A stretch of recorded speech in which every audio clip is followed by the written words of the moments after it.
All right. Hey, welcome to Treasure Valley Rideshare. I'm Jeremy, I'm Jason. I'm Mark. and welcome to another bad story. So this one I have dubbed as the construction site crash guy. Yeah, it is what it sounds like. So it's pretty good. This is a driver story. So not you. This is not me. No. Somebody else was driving. So somebody else was driving. So this is the rider's story about Okay. his previous rideshare experience. Okay. So I get this this request for I think Nampa Meridian area, right? Okay, so the title pretty much tells you what the story is going to be about, even though you want to hear the ins and outs of it. Yeah. Okay. Yeah. Construction. What was it again? Construction site crash guy. Okay, that's a good topic. Yeah. So I ask about 90% of people that come in the car. I ask them, "Hey, have you ever had a bad experience, a bad driver experience?" You know, and I tell them like, "Hey, I'm not looking for, well, this guy blew a stop sign, or this guy ran a red light, or this guy was on his phone," because those are kind of almost human error, right? That can happen to anybody. Yeah. Even if I'm not driving for Lyft, Uber, whoever it is, right? That can happen to anybody. And I tell them I'm looking for, something outstanding. Something not inconsequential. Yeah. So something outstanding, like maybe I should call the police on this one, right? So you're not just looking for complaints. Or a police were called. This one, the police were called. There we go. So that's the making of a good story. Yeah. So it was for a construction site, and I pull up, and the guy's already waiting for me outside, right? And he gets in, and pretty mellow. And I was like, "Hey, man, how's the day?" I start the ride off almost with the same question. "Hey, how's it going? How's your day? Right? X, Y, Z, blah, blah, blah." And he goes, "Oh, good, thanks."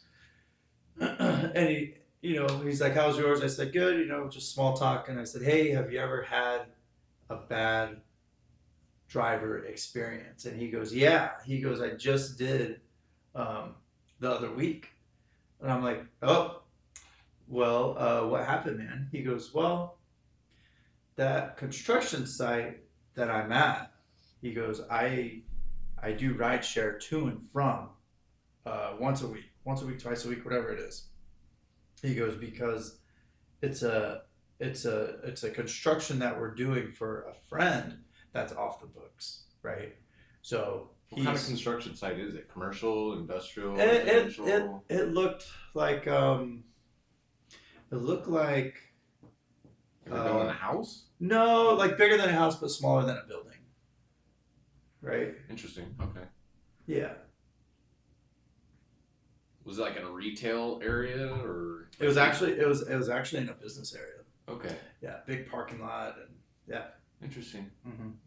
So I'm not too sure what they were doing there. So the guy you picked up, was he a construction guy? Was he a manager guy? A supervisor? He looked like just a construction guy. I don't know what the levels are for that, but he looked like just a construction worker. How old was he? Late 20s. Interesting. Late 20s, early 30s. Yeah. Very interesting. Lean guy from what I remember. Okay. Yeah. So I was like, "Yeah, have you ever had a bad driver experience?" And he goes, "Yeah, just the other week, I Uber or Lyft, whatever the case may be, to and from there." And he goes, "I get in the car, and right when I get in, he goes, I could smell alcohol." And I'm like, in my head, I'm like, "Well, that may or may not be good." I'm like, wait, what time of day was this, right? Because this is really going to determine kind of the next set of questions. Was it the morning drop off or the afternoon pickup? Yeah.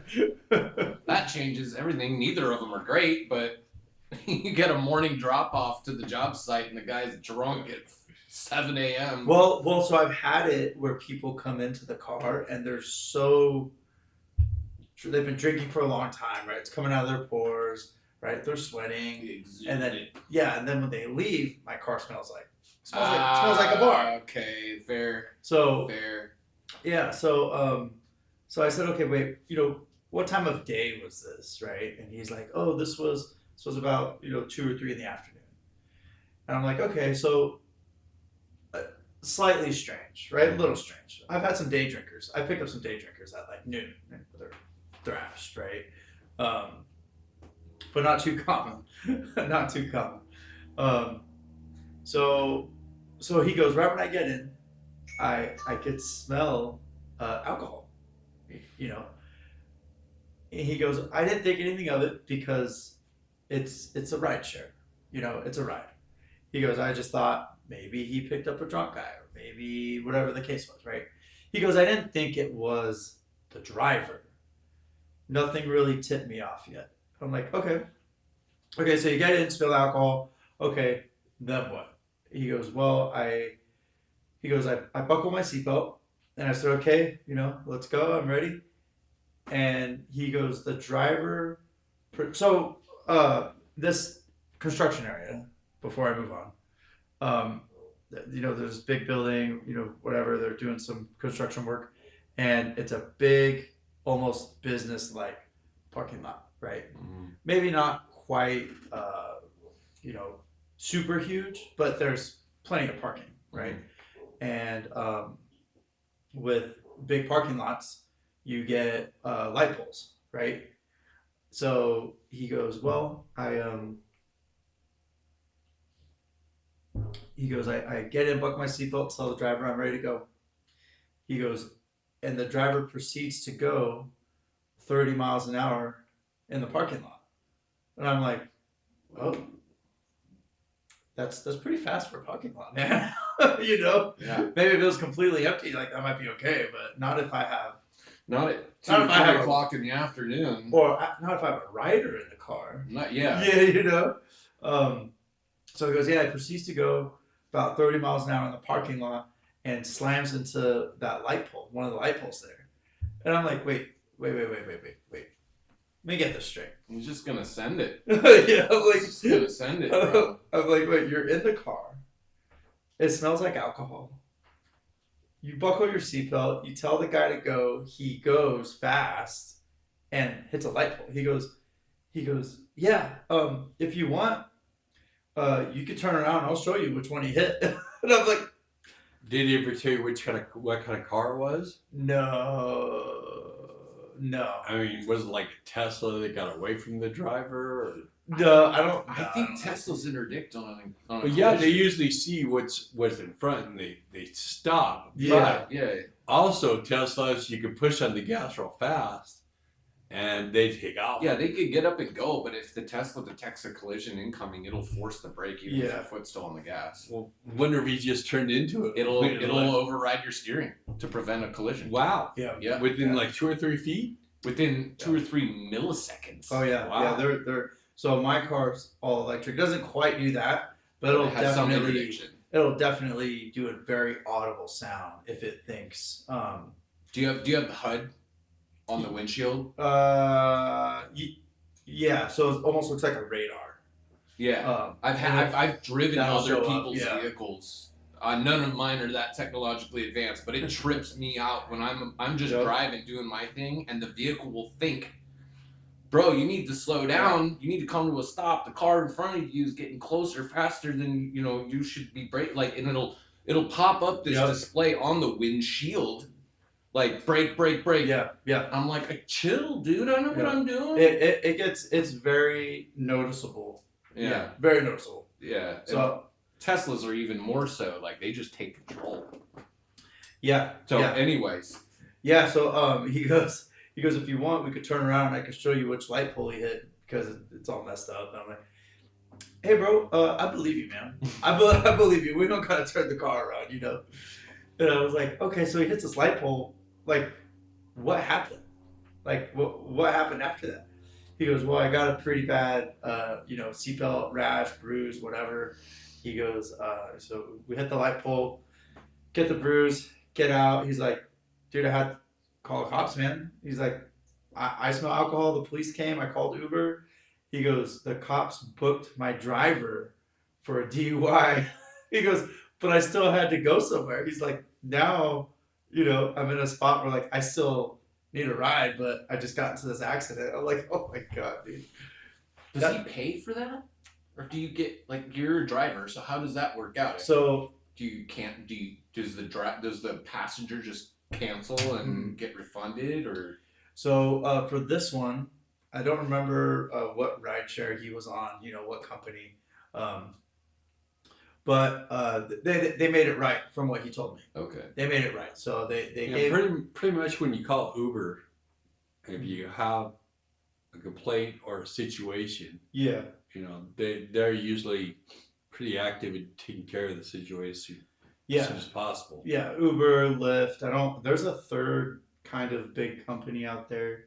I don't remember the name, but yeah exactly. They try and take care of it, and I think from what he told me, they cut him a check.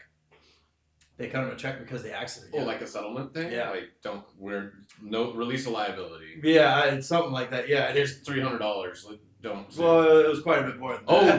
did he tell you how much it was? Yeah. How much? He said they cut him a check for like 10 G's. Yeah. Sign me up. Well, you gotta think, right? I mean, Sign me up for the crash. Yeah. you gotta think, like, even though it was just this light pole this guy ran into, like, this could have been like a major accident. Yeah, medical. Yeah, like now you're talking like insurance, like someone's getting sued. Yeah. So I think whatever company he went through, they try to make amends, and it's not the company's fault. Definitely the driver at that point, right? Getting booked in for a DUI. So definitely his fault, but I do get it from the company standpoint. Oh, right? absolutely. Yeah. For sure. Yeah, for for sure. Liability, man. You got your cut. You can't come to us a year from now asking for 6 figures because of pain in the neck and 50 visits to the hospital. For physical therapy. Blah Well, blah. It didn't seem like the guy was too injured. Correct. So he just told me he had like a bruise from the seatbelt or whatever. But it's not. He didn't say anything like he broke his arm. Right. Fractured his hand, arm, whatever. So. Torn rotator cuff. Yeah, nothing like that. Yeah. Just a. So when you drive Uber or Lyft, you're still driving with your own insurance. Both. But Yeah, then do you have other insurance through the service? Yeah, switches based on if I'm a licensed insurance agent for property and casualty. So if you have your every daily driver, Progressive, Allstate, USAA, whatever, you have to call them and tell them that you're a rideshare. And when you rideshare, the rideshare with you that you're doing with has their own liability insurance. Plus, you got to get the insurance that they usually will provide for you. So you got to pay for that. And so when you clock in to drive, you are no longer carried by your carrier. And then when you clock off from driving, now you're back on your carrier again. Yeah. Does that make sense? Yeah, no, Okay. it makes sense. I guess what I'm trying to think in my head here. Okay, I'm sure the guy was terminated from the company he was working for. For sure, yeah. The driver and dropped by his insurance. Was the driver male or female? Male. The driver was a male. I do remember that. He was male. Oh, Male. Gotcha now. Yeah. So, I know insurances, if one question they ask, is this vehicle, when you sign up for insurance, they say, is this vehicle going to be used for rideshare? Mm-hmm. So I understand that part. Yeah. And it shuts off. Like if you try to make a claim on your insurance while you're driving somebody for money, and they find out about it, they will not cover your claim. Wow. Yeah. Interesting. Yeah, so they ended up, they cut him a check and. Okay, well, another question for you. Yeah. The passenger, Uh-huh. since he's getting into a car, what kind of liability insurance would he have? I mean, would he have his homeowner's insurance, his insurance, I don't- anything like that? No, so I think the company covers Because this was brought up on one of the apps a couple months ago. Um, so as soon as I get someone in the car, right, they're kind of hoping that I'm a good driver, right? In the event that something happens, the company is going to pay or cover everyone who was in the car, right? Like, They background check you yeah, to make sure you don't have 13 points against your license. Yeah. So everyone is legally okay to drive. Right. Put it that way. We're not going to say they're good drivers because clearly in this story, this guy was a bad driver. But legally, they're okay to drive. It's a general understanding that the person that you're getting a ride from has gone through some kind of screening and background check. Correct. Obviously, Sure. things leak through the cracks. Yeah. But or somebody could have a really bad day. Yeah. Or like substance abuse, right? Like in this case. It's hard to document that through tickets. Yeah, and through Rideshare, right? Right. So like if I don't show up to my job at Taco Bell because I'm drunk, they automatically know. But if I don't show up to whatever rideshare company I'm working for, they don't care. They don't care. Yeah, they don't know. They don't know. They don't care. Okay, so this guy gets picked up, gets in the car, and smells alcohol. Yep. The guy's driving too fast in the parking lot. Yep. Hits a pole. The passenger calls Uber, calls police. Mm-hmm. They arrest the guy for DUI. Yep. Now the guy still has to find a place. Where is it to go? Did he go to the hospital and get checked out, or did he go call another service to come pick him up? I don't remember him saying anything about the hospital, so I want to say he didn't go. I don't remember him talking about the hospital. So I think he was just on the hook with the company. They did some sort of agreement, settlement, whatever the case may be, and they paid for a ride for him to go wherever he was going. So I'd kind of be scared to get into another car. Thinking about that. Maybe one that smells like alcohol, right? Yeah. Thinking about that just happening and yeah. Just get in another car with a stranger. Or right when you smell some alcohol when you get in, like, hey man, I gotta ask you. Some immediate questions right when you get in, right? Yeah, absolutely. I would assume that a guy who takes the ride shares on the regular to go to and from his job for a living is probably not too shaken up on the concept of getting in another car again. I understand that. If it was your first or second time ever doing a ride share, that'd be even worse. That would be That'd be totally worse. But if you're doing it multiple times a day, all week long to get to and fro, your psyche would be like, well, this is rare, a one-off. Yeah. Still make you think. Especially if you, like you said, get in and you smell alcohol, you're gonna be like, hold up. Yep. Wait a For minute. sure. Well, that's why I asked what kind of car he got into, because like if he got into a Tesla or whatever car he got into and crashed. Yeah. Okay. Next, a little Ford Fiat shows up or something like that. I mean, the Ford Focus. Yeah. Much smaller car. Yeah. So, yeah, man, that's it. And I gave that guy 5 stars. Oh yeah. Hopefully he gave his driver Dude got 5 10,000 stars. He did get 10,000 stars. 10,000 stars.